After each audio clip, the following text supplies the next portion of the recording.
make better content for the future.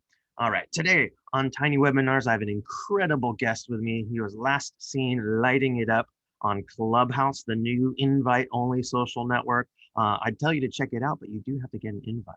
He is the Vice President of Product for OneDrive and Sharepoint. He has an extraordinary 22 career at Microsoft. OneDrive and SharePoint have become the way to share your stuff and collaborate online. He runs his own product review site, omarknows.com. Omar, thank you so much for being here. Omar Shahine, we have a lot of technology and product leaders here trying to find out your secrets. What is it? What are you doing differently from other tech leaders that's making you really successful right now? Hey, thanks a lot for having me. It's a real privilege to be here and talk a bit about how my team and I leverage TinyPulse. I think to answer your question, the real secret is learning. I think the only way that you can really succeed in any job is to assume you don't know enough information about your people, how they're feeling, and you just have to get into kind of a mentality of learning by asking questions and making the barrier for responding and providing feedback just as low as possible. And I love, what you said earlier about continuous feedback. We have lots of great listening systems in our company.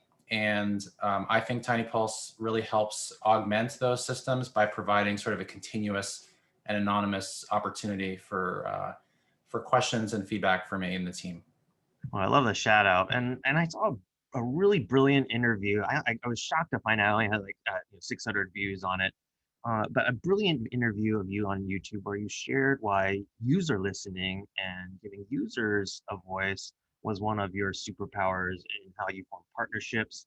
Tell us about that and how that all relates. Yeah, thanks. I think listening is like an incredibly important part of building products. And if you listen to a lot of leaders in the space, they talk a lot about sort of customer zero and really spending a lot of time with your early customers one-on-one, doing things that don't scale to really get out there and really be curious. I think fundamentally is just understand as much as you can to learn how to gain product market fit as early as possible with your product. And I think with employees, since they're sort of part of your work family and a group of people that you are spending a lot of time with, or some cases globally around the world with team members in multiple different time zones and countries, listening and getting feedback is really the only way to know if you're doing the right thing, if people understand the strategy, if they understand sort of how you're trying to achieve the strategy and how you're really trying to develop insights from your customers and adopting those insights and turning those into feedback that you act on in the product. That's awesome. And lock in on this one, folks. So Omar, how are you making decisions based on some of that feedback? I mean, it seems to me that you're saying, okay, hit me with all the information because the answers are there, but at which point are you saying, okay, this is enough responses? These are the folks that I'm going to give a particular weight to. How do you manage all that within a mental framework? Yeah. So I think sort of traditional qualitative and quantitative feedback, as well as experimentation and looking to data. I think what people say and what they do sometimes aren't always the same thing. And so I think you sort of reach a point where you have enough feedback to say, develop a hypothesis. And then you take that hypothesis and you go and you basically see if it's valid or not. And interestingly enough, about 2 years ago, we decided to do something similar in our team. We use OKRs like many product teams out there. We developed a set of OKRs around our culture and our people. And in the beginning, it was really hard. We spent almost a year discussing what questions we thought were critical for understanding, were we doing a good job on culture? And having that quantitative measurement works phenomenally well in engineering organizations. Engineers tend to be very motivated to move metrics. If you can make those metrics something that captures, the feelings and sentiment of your people, then I think it really helps you act on it. But also recognize that you're not going to get it right. It takes a long time. You know, Tiny Pulse has a number of questions as part of its catalog, which I think are a great way to start if you don't have a good idea. But also your team, you know, in our case, our team has a bunch of very specific measures that we're interested in understanding. And having the opportunity to provide like verbatim feedback at the same time that you're answering, I think is the magic, because you can drill in and, you know, really understand something that perhaps you might not understand.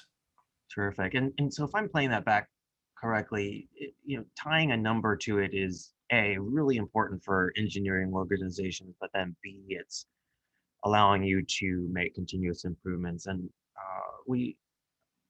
I mean, I speak to so many different clients where, just we reiterate all the time the value of tying a number to it, which is, hey, if you can tie a number to it, that means you can identify things that are going to help you improve. So if it's a 7 today, what are the things that are going to get you to an 8 and beyond? And keeping you out of this trap of I did everything I can. It's not really in my control anymore. That's fantastic. And Omar, Microsoft was admired for, just zooming out a little bit. Microsoft I think, is continue to be admired for its measured approach to work from home, as opposed to other organizations in the technology space who have gone work from home forever. Let's take the Twitters, the Redfins, and some folks at Drift have gone digital first. Tell us some of your thoughts on that. Without the filter, like how does that trickle to your organization? How you want to run things? That's a great question. You know, I'm very proud of how Microsoft has approached this situation in 2020 around the pandemic and social justice and working from home and giving people space.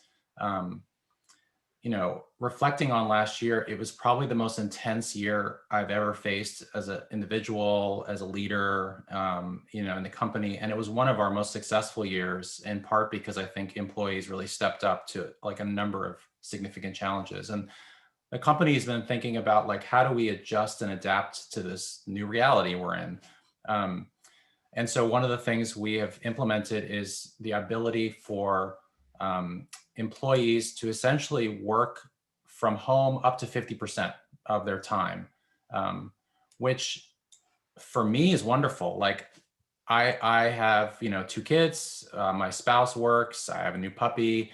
It's always been really stressful to like be in the office 5 days a week and manage life around work. And so I think this policy will be really wonderful for a lot of people that need and appreciate the flexibility that they have right now. And Microsoft has also adopted a formal policy for people to apply for remote work officially. So if they want to actually move to another state or location and work from there, there's an affordance for that as well. It does require, manager approval, and I have a number of people in my team that were already remote prior to this, and are going to work remote when this pandemic's over. And we also have a number of global teams and in our organization, and we've really had to shift how we think about and lead. I've developed a lot more empathy for what it means to lead via screen and communication, video and meetings and those sorts of things. And time zones make it challenging, but I think in many ways this pandemic has sort of normalized the collaboration experience all employees have around the world. And that's something that's been really frontmost in how I think about like leading from Seattle in this case, where we're part of a global organization, and we really have an intense desire to make sure our global teams feel as empowered and included as our teams here. So I think all these things together are helping us grow as an organization and thrive, when in this environment and when it's over.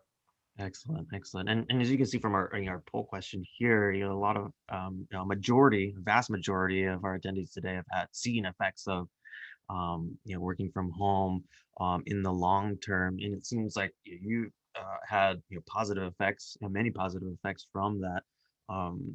What are some of the negative effects, and how are you thinking about those?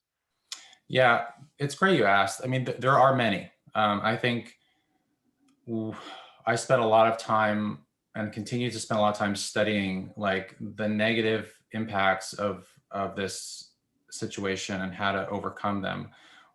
Just to highlight a few, we've hired a lot of people in the last year, and those people in some cases have never met their managers, never met their team members in person. So much about how we work together is communicated non-verbally. And so I think that sense of belonging is really challenged when you join a new company. So I think we're working a lot on employee onboarding, and I just attended an onboarding session last week. We hired a full-time person for our organization to do onboarding, and it was the best meeting I had in January. Just being in a meeting, listening to new employees, to the organization describe, what they're passionate about, what their hobbies are, where they came from, a bit about their families. And it was really rewarding. And I realized I don't get to do that a lot. I meet with every single new employee in my team when they join, but I don't have a lot of just, opportunities to bump into people in the hallways. And that's been a very big challenge. I think for people that don't have families, that sense of being alone for long periods of time, especially during the lockdown, was extremely difficult. And something I personally can't relate to because, I have a household with my family, but I can relate to not seeing my mom, my sister, my extended family throughout the course of the last 12 months. And then the last thing is taking time off. Like it's been hard to encourage people to take their vacations because their whole sense of vacation is evaporated. Like a vacation now is being in the same place that I work, but not working. And that's a very difficult, it's very difficult to deal with that. One of the things I think as humans, we all appreciate is getting new experiences. And I think the wonder of sort of travel and meeting new people is something we don't have as much of anymore. And I think that's really challenged a lot of people, like mentally and emotionally. And having kids at home that are home, work from home, it's been exceedingly challenging for a lot of our parents. I like to talk about our employees that are parents as like a distinct segment of our team, because parents and non-parents really are challenged in very different ways right now. And I think there's been a lot of focus on supporting parents, which is great.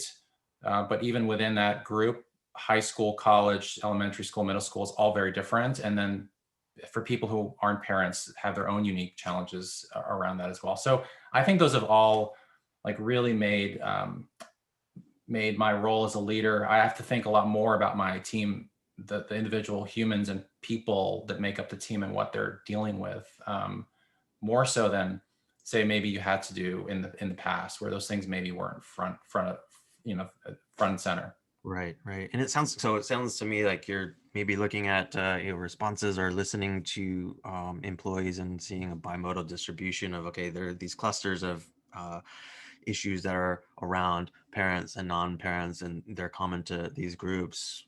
How is that driving your investments in giving them new experiences or giving them new opportunities and encouraging time off in certain ways? How does that inform your messaging and what you actually say to employees?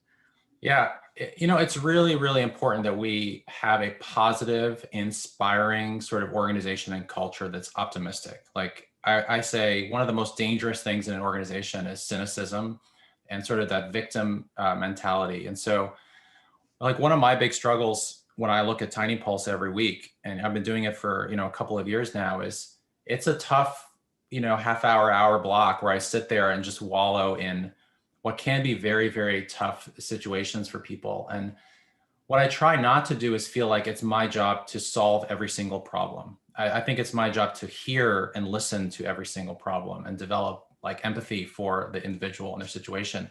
But to think of the organization and team as really thinking structurally about how to address the issues that we can. One thing that we did was really adjust how meetings work and introduce a lot more flexibility for people that need that flexibility. Microsoft is a very meeting-centric, meeting-heavy, email-centric culture. And so that was really hard to sort of look at that systematically and rethink it. But we've made some changes that I think have, I'd say, created more space for people to address the challenges that are unpredictable. Like any minute now, one of my kids could pop in this in this room and unload on me some big problem that they're having. And I just have to wonder, like, do I run out of here and help them? Do I find another solution? That worries me. That creates a lot of stress. And I think for a lot of people, that sort of unknown world can be difficult. And so we've tried as much as possible to do things like shift to 25-minute, 45-minute meetings, block lunch. We've introduced no meeting Fridays, which we've talked about for many years, but finally pull the trigger on. And I'm just very thankful that we made those very like structural changes that are not complicated and maybe a little bit controversial, but turned out to really provide enough space for people to make a meal and sit down with their kids, in the middle of the day, to have some time to check on them or do the laundry or unload the dryer, whatever they have to do. And then have a day just kind of to themselves that they can use to catch up on email or learn.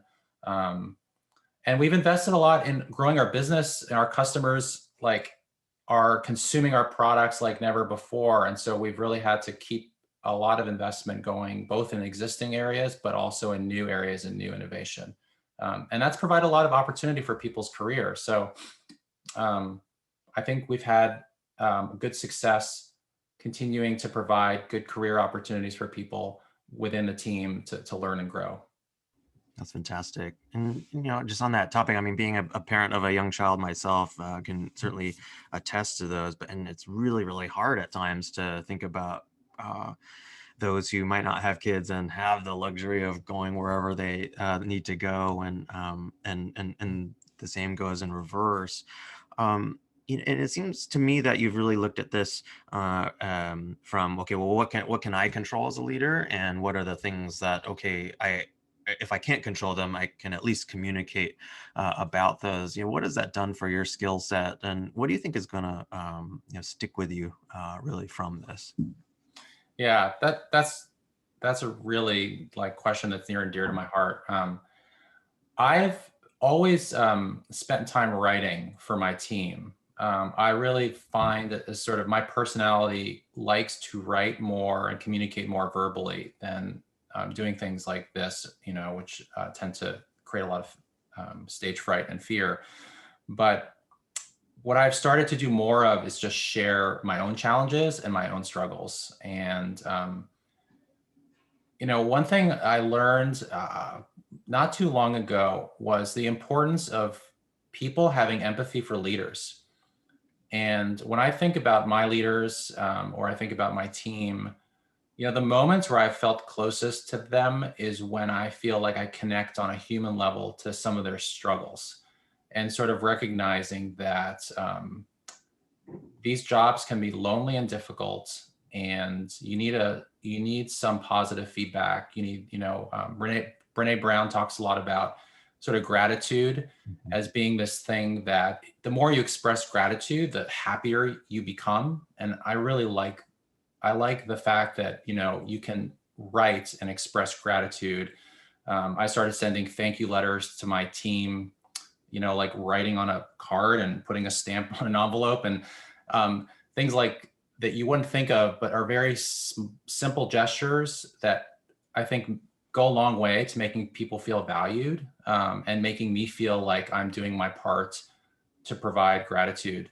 And then also just having people understand my challenges and my situation as well. I think my stories can sometimes create an environment where people feel more comfortable, sharing their struggles that they're dealing with. I was very open.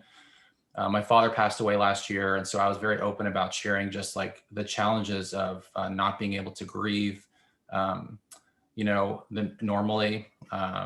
And a lot of people have lost family members over the course of the pandemic. And so I think just making it safe to have those conversations is something that I've learned is really important as a leader, and, lower the temperature in the room so that people feel like they have an opportunity to share what's hard and difficult for them. Amazing stuff. And along the lines, and if I'm playing that back correctly, you would probably choose vulnerability as the big skill of 2021. And I just love the fact that you mentioned writing a lot and communicating. It's a way to communicate that scales, and it's one that doesn't necessarily require everyone's permission. Like, hey, pay attention to me. It's more like, hey, read this if you want. What are some of the other ways that you've communicated that vulnerability to employees? I think this is not very common in the context of a leader getting a lot of employee feedback, but sharing that vulnerability back. And it seems like, to quote Drucker, like people are either readers or they're listeners. What are some of the techniques you've applied? Do you have a blog somewhere? Are you tweeting this out internally somewhere? How are you doing that? Well, so it's a good question. There are a number of different things I do. So I do have like my own blog, and it's really around my passion, which is a product. I love to deconstruct the thinking behind products and what makes one product better than another product. It's one of the things I just really enjoy studying. And this summer I started writing just a bit about the pandemic and things that have really helped me get through it and find a sense of joy among all the sort of challenges. That's one thing I do to write is every week, and it keeps me, it's a newsletter. So like before Substack and all these products became really popular, I was writing a newsletter on MailChimp. It's been around forever.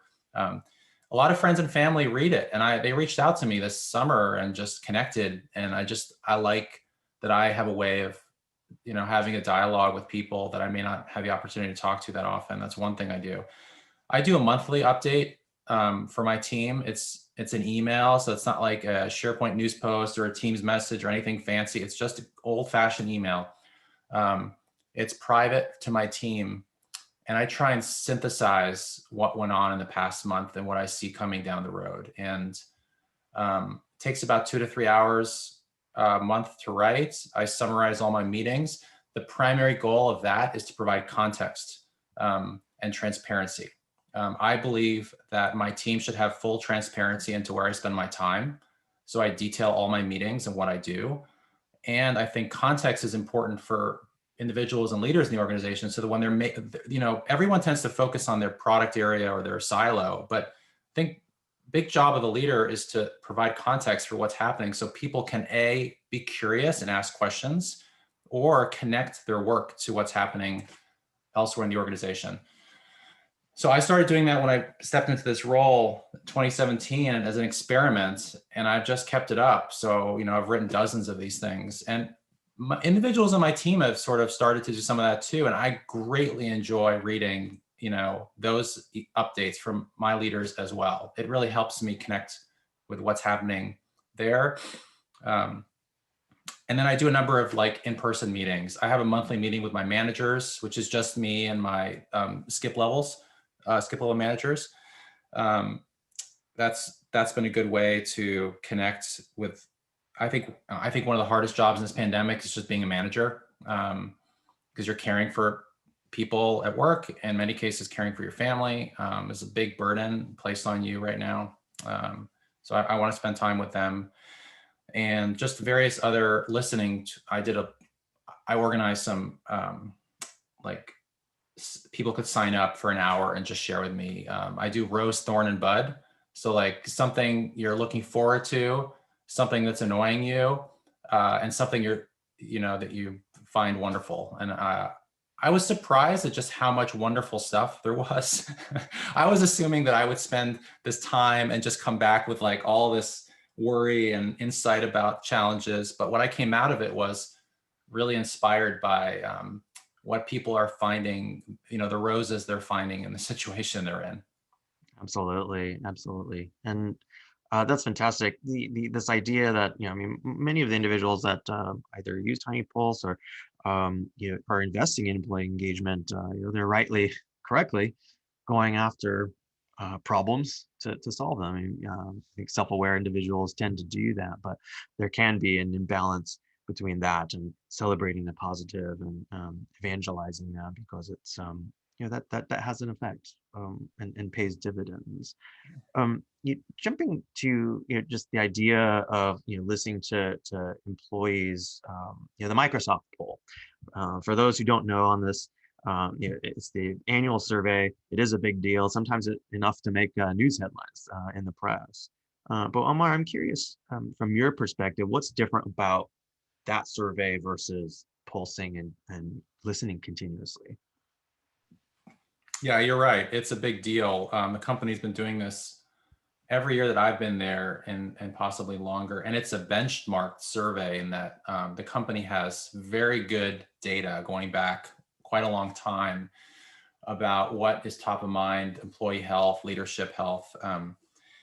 One thing that I find very interesting is I think Kathleen, our head of HR, shared last year that managers at Microsoft read their poll results within 96% of managers read their poll results within 24 hours, or something that I think is just indicative of how important this data is. So for those of you who don't know, the poll is just a series of questions. They don't change very frequently, so that they can be benchmarked, that help managers understand how they're doing as leaders and how their teams are doing and how the company is doing. And so my goal for the poll is 100% participation. What I found is when you get 100% participation, you can look at the data and really feel like everybody in the team was committed to improving the team and the company. And so we get pretty close to that. I've been about 96% plus for the past 4 years in our overall organization. I think participation has a lot to do with what you as a leader do with the information. I think TinyPulse response rate is very similar. The people I know that use TinyPulse and really share and respond to feedback have higher participation rates. It's just, it sort of makes sense. But if you do a poll and do a survey and the team never hears from you about it, they're not likely to answer the next survey question. So poll works well because I think many people in the company pay close attention to it. It's also discussed a lot in talent reviews, promotion discussions, rewards. You know, you'll always see what we call workplace health index for a given manager, and then certain other indexes as well. So I very much value the poll, but it's an annual survey, and so even that has its limitations.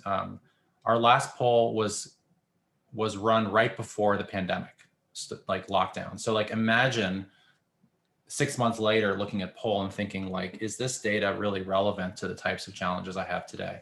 This poll, which will run in a couple of weeks, will be the first one where it's inclusive of entire year with the situation. So like, I'm very curious about what's going to happen. I can't tell you I have any predictions, but I'm going to be one of those people that clicks on my poll results, you know, the minute they're posted, so that I can start understanding and analyzing the shifts that occurred in the team. And so when you translate that to, okay, your pulsing strategy and more continuous listening, you mentioned your goal with the Microsoft poll is, okay, you know, utmost participation, you know, as much as possible. What's your goal with TinyPulse, and how does that complement? Yeah, so as I mentioned, the questions in poll don't change year to year that often. So there's not very many opportunities to ask questions that you want to know the answers to.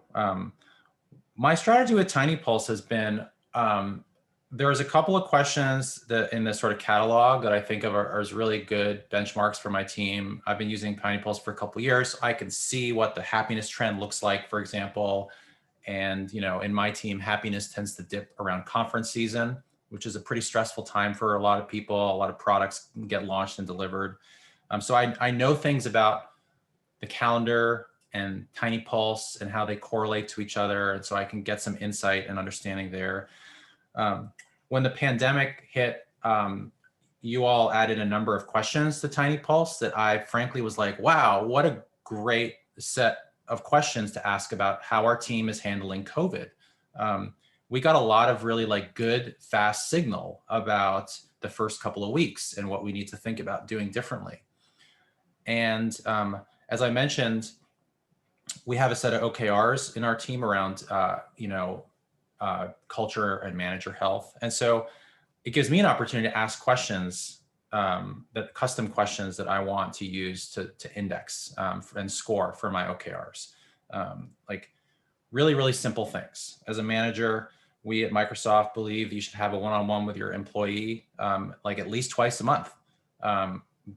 Ideally 4 times a month for new employees. So I asked that question. I actually didn't know are all my managers and employees getting one-on-ones? And so I was able to go in and just say, do you have a one-on-one with your manager at least twice a month? And, my organization responded 100%. So I was like, that's great. At least now I know, actually, I have. Oops, Omar, it looks like you quickly muted there. Can we? Oh, sorry. Yeah, my mute button went off for a second. Anyway, I was just saying that I was able to ask a question and get really quick data back that was like, yep, no, we're good on this. We're achieving our metric. And so TinyPulse has this flexibility of, there's the catalog, which is great. A lot of thought went into that. But then if you have this issue or question you want to ask, there's a, affordance for doing that, which I also really enjoy. And it's the same tool, so the team's familiar with it. They don't have to learn, anything else in order to answer the question. They could do it from Teams or from their email. Is the fact that it's a third-party tool presenting these questions and storing the information, does that make a difference for you from a product standpoint? We use a number of different SaaS tools and products at Microsoft. And so I think we really scrutinize what we use, but we try and provide flexibility for teams and leaders to make choices around how to run their teams and businesses. And Microsoft has always been very good about letting people do what they feel is right and experiment with how to grow product and how to develop and invest in people. But Microsoft also provides a lot of central support and insights and data as well, and has an organization that's really wonderful to partner with. So I think in our case, we're always having an ongoing dialogue about how to invest in our people, how to grow our people, how to listen to our people. And this is an evolving space. I wouldn't say that anyone has figured this out perfectly yet. Excellent, excellent. And Omar, I'm curious to know, what keeps you up at night as a leader today? I mean, we've touched on a lot of these, but I'm going there. Of the many things that leaders have to worry about, what's most irritating to you right now? I think what I'm worried about the most is the transition back to work. I'm worried that our culture, we haven't built enough muscle working this way to avoid regressing to some of our previously deemed non-sort of inclusive meeting style, especially around global teams. There's something about being in a room with people versus being, on a Zoom or Teams call that is not fully, it's not equal. And that's a distant worry right now, but I tend to think about distant worries because then if there's something I have to do to prepare for it. Another one is just travel. Our team previously had a very heavy travel schedule because of conferences and customers and visiting remote teams. So I'm not sure how comfortable people are going to be and how that will rebound or not. In terms of like annoyance, I'm growing more and more annoyed that I can't comfortably get together with my team. It's disappointing, I guess, not so annoying. So I think that leads to culture and morale issues. I sort of think that maybe we're collecting a lot of these things and we're going to have to pay some bill at some point around culture and morale. Yeah, and that seems to be indicative in our poll results too. Are there some? It seems to me, and I've heard this, that you've applied some creative tactics to, there is some more light at the COVID tunnel, but that there's some creative tactics you've run to boost culture, boost morale, bring people together more. And you mentioned, bringing on someone, an onboarding specialist. What are some other creative things you've done? Some of the things we've done are honestly very simple. I have a chat, like a group chat with my leadership team, my direct reports, and we use that 24/7 just to talk about whatever. It's not really a work chat. It's just a staying connected to each other. Um, and that's really helped. We did this before. We were working from home, but I think it's really helped us not have to see each other every day, but have a way to keep a conversation about whatever, is going on. That's just very simple and basic. Um, Doing things like morale events, it's a different type of event to do them online, but there are pretty good techniques and practices out there. Happy hours. Um, I think it's definitely not easy. I won't say that I've really figured this one out. I think there's always more we can do. We sent our team like care packages. It turns out anything physical that people receive actually has a pretty significant impact. There's a lot of logistical challenges just sending people things, but our admin team has been wonderful about, every quarter or so sending people a gift or, ice cream or whatever. I've recently started using the Starbucks app in Teams just to send people like $10 Starbucks gift card, just as like a thank you for doing something. It's very effortless, and I can just do it within a few minutes in a Teams chat. I don't know if it's doing anything, but I'm always trying things just to see if they're appreciated or not. And I think that's one that's just a small token of gratitude, something I trying to do more of. Absolutely. And I just love the idea of going for something, tactile. For example, the thank you cards and putting a stamp on it and sending it in the mail that can have such a big impact. Mhm. Uh, when you think about the leaders here today, what would be your number one piece of advice, for tech leaders right now, that they need to anticipate in 2021 as opposed to last year? Um, You spoke a little bit about, okay, going potentially, how are we going to go back to work, and are we going to regress in certain ways? What do we need to anticipate?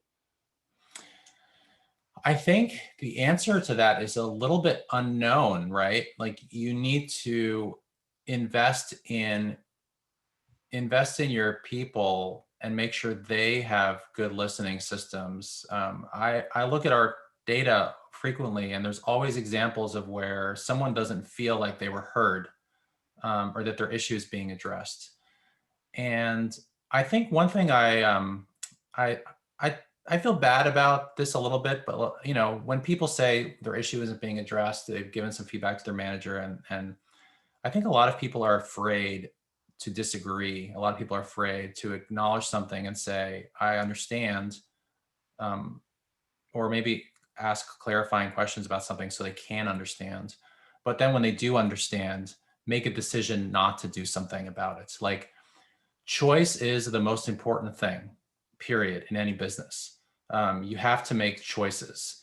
I think you are judged as a leader by the quality of your choices, how transparent you are about your choices, and how you communicate the process by which you make choices. So sometimes choices only happen after you spend time to really learn and understand the issue.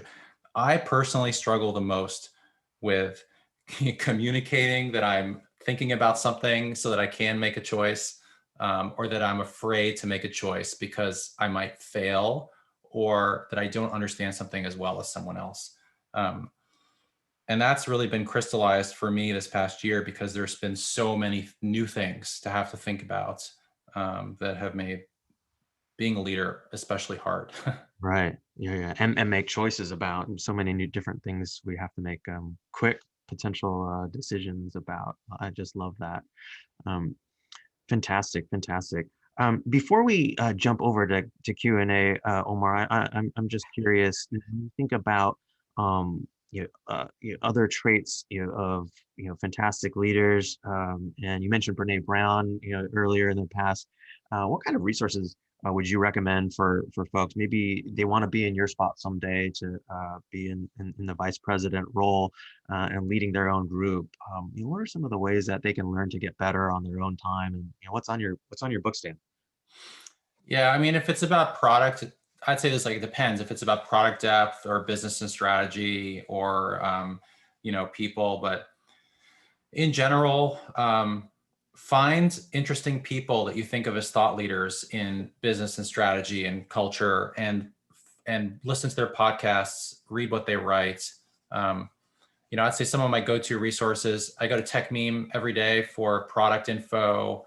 Um, I subscribe to The Information. It's expensive, but if you want to know everything happening in the tech space in Silicon Valley, that's a great resource. There's a number of great podcasts. Reid Hoffman's Masters of Scale is like a required listening for anyone in product. I think you learn a lot just understanding the techniques and approaches to using funnels and developing product market fit. And then Harvard Business Review has phenomenal case studies on leadership that will lead you to like many other resources to then go and read. And so I personally have a hard time reading long books. I like Harvard Business Review case studies because they're sort of consumable in half an hour or less. And it's great to have discussions around them. In general, I think if you listen to a podcast or listen to or read an article like that, actually having a cohort of peers to discuss is where most learning will happen, because you're sort of expressing what you think about something and hearing what other people think. And it turns out people might come away with very different takeaways from the same exact podcast or article. So I find having a group of people you can share your thoughts with and learn from is the best way to learn and grow as a leader. Excellent. I love those resources, and I love that I saw you tweet recently. Books are too long. These are all for all of you who have that stack of books on your desk. It's a great way to. These are some great techniques for you to harness the learnings and absorb them in different ways. Fantastic. Thank you so much, Omar, for answering my questions today. We've got a ton of fantastic questions from our viewers. Feel free to evolve these to your liking, but we'll jump right in with the most popular ones. This anonymous attendee loves the fact that you mentioned the monthly email to provide transparency on specifically where you spend your time. But this question is, what about sensitive topics? For example, if you're doing performance management, like a performance improvement plan with a report, maybe you're doing something sensitive like M&A. How transparent are you in those situations? That's a good question. I'm probably more transparent than people are comfortable with. Obviously, don't disclose secret information. M&A projects, we use a process on Microsoft called tenting. We use code names. I use code names in my newsletter to describe sensitive topics. I'll never disclose personal information. I think that's very important. But I do disclose sometimes that like we're having a people review, or I participated in a talent discussion with my leadership team. I don't disclose everybody I meet with individually, but I sort of summarize the quantity of one-on-ones I had in a given month. I don't disclose my mentees, but I talk about subjects and interesting things that I might have learned in those conversations. So I err on the side of being transparent as much as I can, because I think those sensitive issues are frankly things that people are very curious about and lack a lot of context and perspective around. Fantastic. I love that, and just how to spin that and make maximize transparency without compromising. Yeah. This next question comes from an anonymous attendee. How can we bridge the gap of empathy and understanding between employees whose position allows them the flexibility to work remotely, and those who perhaps as a just a function of their role, they have to be on site, they have to be in the office? How are you handling that? That's a really interesting, question and challenge. This is what I mentioned about sort of one of the things I'm most worried about, because I don't know yet. I have a long history of going to the office every day, and I love the office. I love our campus, but I'm not going to go every day, in part because I want to, as a leader, your actions really do a lot for a culture. And so I actually think by not going to the office twice a week, I will be forcing different behaviors than if I were going to the office 5 days a week. I can't speak for my manager or my peers right now because I don't know if they made formal decisions about where they're spending their time. But I know that there's going to be an important meeting where I'm not there in person, and that may impact how people think about me as a leader and my work. And I'm just going to deal with that. I feel like I have enough equity and capital in the company and with leaders that I can afford to lead by example in some of those cases. Excellent, excellent. This is an interesting one. How do you decide when interpreting perhaps as poll data or tiny pulse data or from various different sources? How are you deciding what's the most important from a culture standpoint to act on first? I mean, are you looking at a 2x2 matrix, or how are you thinking about how to act on things that are culture related? You mentioned having OKRs. What's the filter? Yeah. So the way I tend to look at that is, what are the global issues that are opportunities for me and my leadership team, or even me and my peers, versus what are the local issues that are really the domain of an individual leader in my team or an individual area. I want a culture where my leaders feel empowered to address local opportunities, and their peers can learn from how they've addressed those. So I love incubating solutions to problems before scaling them to the whole organization, because you just like products, like there's a hypothesis, there's an experiment, like you need to get some data. So I first filter and cut I take of it is like, is this something for me to do, or is this something for me to support and empower and encourage someone else to do? And then only after that do I really think about like how to take on something maybe for the whole team or the whole organization. Excellent. This is an interesting one. From an autonomous attendee, what do your managers and team members like and dislike about Tiny Pulse? And maybe there are strata within there, but I'm curious to know that as well. Good question. Some people are very hungry to dig in. Tends to be when there's a problem. Like, oh, there's a problem, I want to go understand it better. I would say like for some people, the frequency of the surveys is annoying. And there's a set of people that very much dislike certain questions. And I think it's okay to stop asking those questions. Not all questions are well suited for everybody.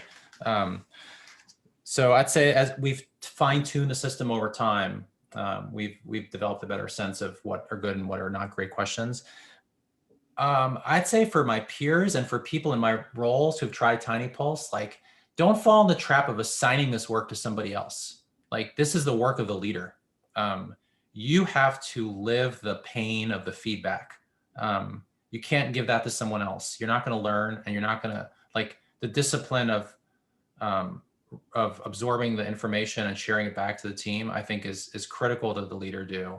Where it's not working in Microsoft or other companies, what I've seen is it's been something that people have assigned to somebody else. Now, you might have an organization that's so big that you need support. That's different.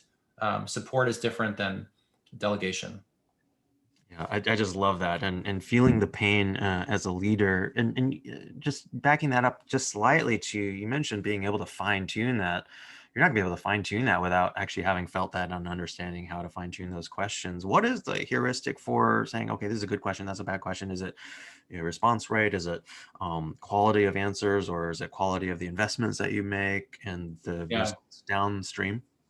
Yeah, it's a mix. I'd say certain questions after a while, you'll get feedback like, I really don't like this question. Why do you keep asking it? The question about if you were an animal, what kind of animal, would you be? Some people love that question. Some people are like, this is silly. There's the, what's my purpose? Controversial question. I feel like I have a very strong sense of purpose. I actually wrote it down the other day because I really wanted to figure out, like, oh, I feel like I have a strong sense of purpose, but what is it? There are a lot of people on the team who are like, this is just a job, dude. Like, why are you asking this question? It doesn't have purpose, and it disappoints me, because I think what we do is provide a platform for, students, teachers, knowledge workers, first-line workers, like so many people benefit from the services we provide. But I just think of that as an opportunity for me to better connect what our organizational goals and mission is to their work. I think sometimes there's just a big gap. So I keep asking that question, even though there are people who really dislike it, because I think it's important for me to clarify that better.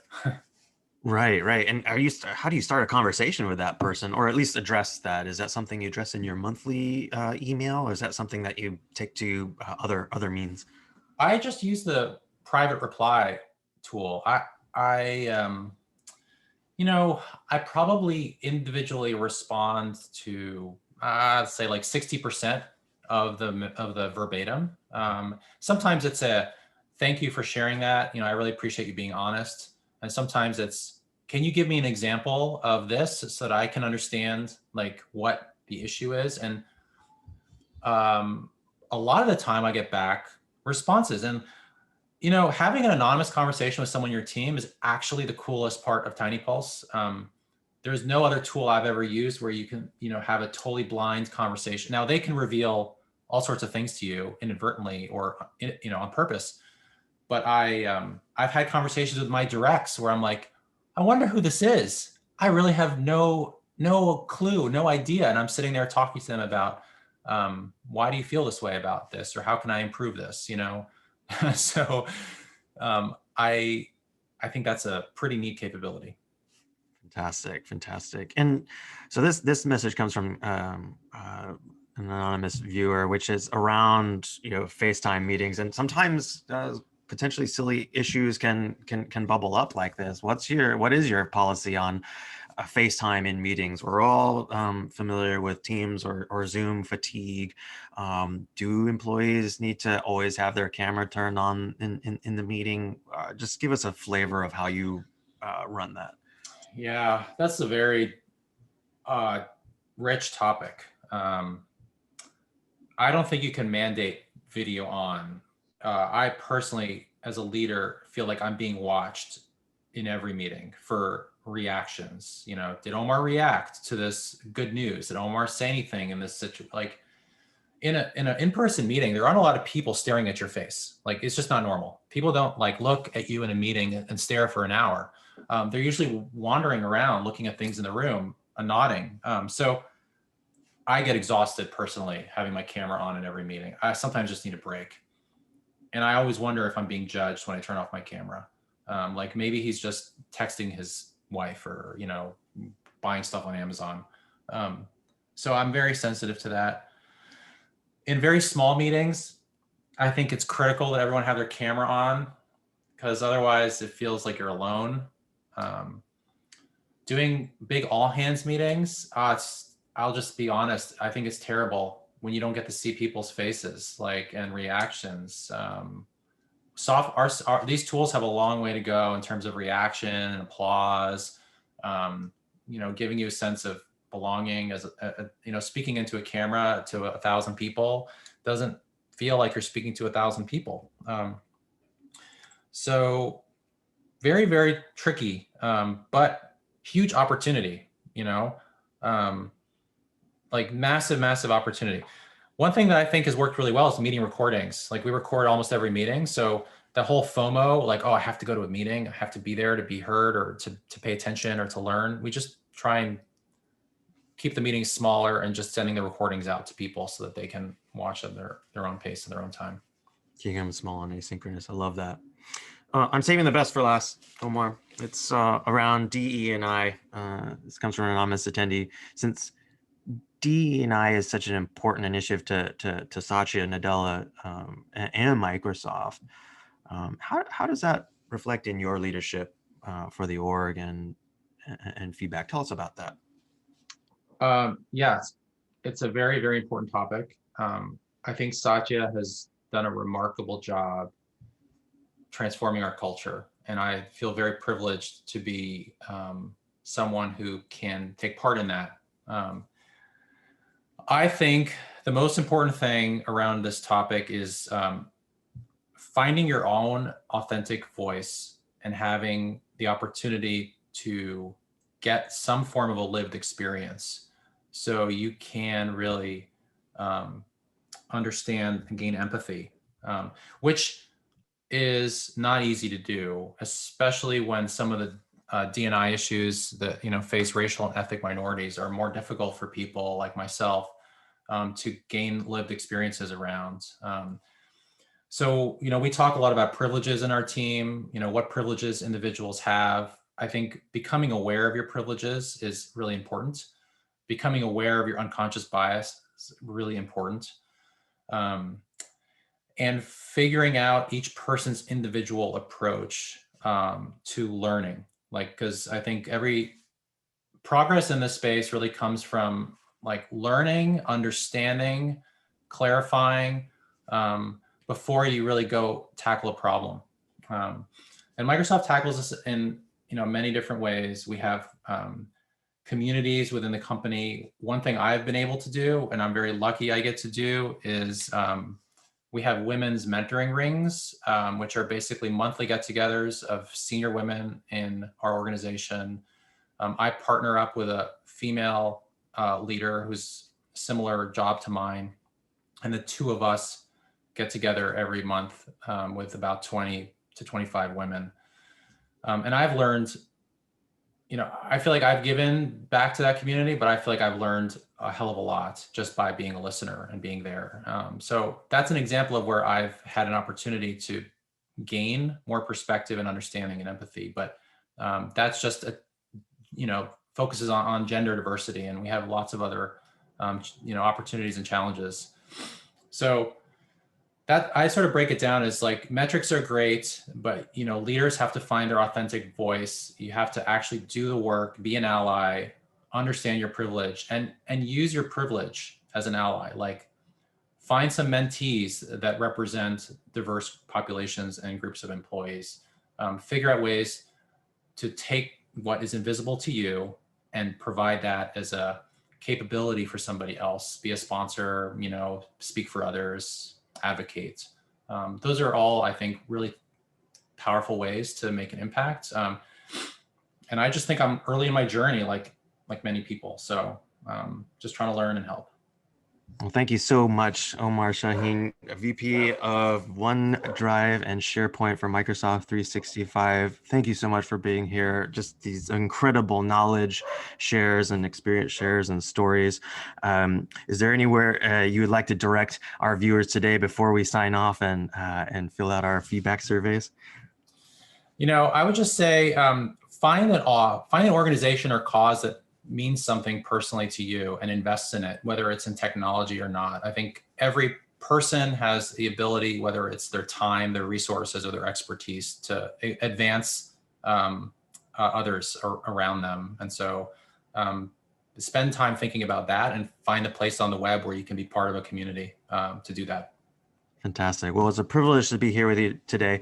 Everyone, follow Omar Shahine on Twitter. It's an amazing and fascinating world that he lives in and shares. So encourage you all to be there. Thank you all for being here today. We'll see you next time on Tiny Webinars. Thank you so much, Omar. Thank you so much for having me.